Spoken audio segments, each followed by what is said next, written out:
ইসরায়েলের হামলার পর আবারও আলোচনা শুরু হয়েছে ইরানের আকাশ প্রতিরক্ষা ব্যবস্থা নিয়ে।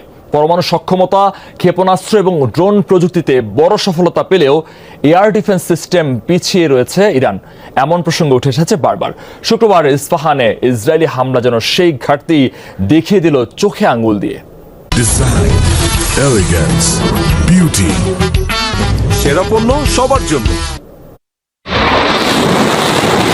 গেল কয়েক বছরে ইরানের সামরিক বাহিনীকে আরও আধুনিক ও যুগোপযোগী করতে নেওয়া হয়েছে নানা প্রকল্প। যুদ্ধজাহাজ, সাবমেরিন, ড্রোন এবং ক্ষেপণাস্ত্রে ব্যাপক উন্নতি হয়েছে দেশটির। প্রযুক্তিগত উন্নয়ন আনা হয়েছে আকাশ প্রতিরক্ষার ক্ষেত্রেও। বর্তমানে ইরানের সমর ভান্ডারে রয়েছে বিভিন্ন পাল্লার প্রায় ২৫০০ এয়ার ডিফেন্স সিস্টেম। এর মধ্যে রাশিয়া নির্মিত S-300 আকাশ প্রতিরক্ষা ব্যবস্থা কয়েক বছর আগে যোগ হয় ইরানি সমর ভান্ডারে।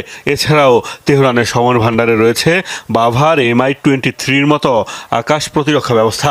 রাশিয়া থেকে সংগ্রহ করা ছাড়াও নিজস্ব প্রযুক্তিতে তৈরি স্বল্প, মধ্যম ও দূরপাল্লার ক্রুজ ও ব্যালিস্টিক দুই ধরনের ক্ষেপণাস্ত্রেরই মালিক ইরান।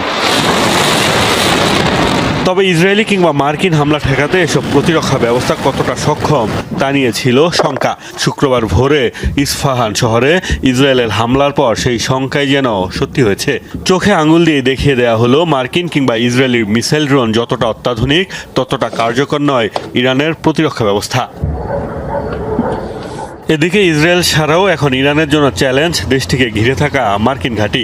সৌদি আরব, সংযুক্ত আরব আমিরাত, ইরাক, জর্ডান, কাতার, বাহরেন সহ অন্তত ৯টি দেশে সামরিক ঘাঁটি রয়েছে যুক্তরাষ্ট্রের। সেনা, নৌ ও বিমান ঘাঁটিগুলো থেকে মিত্র ইসরায়েলকে সহায়তায় যদি যুক্তরাষ্ট্র হামলা চালায় তবে ভয়াবহ চাপের মুখে পড়বে ইরান। মোস্তফা মাহমুদ, যমুনা নিউজ।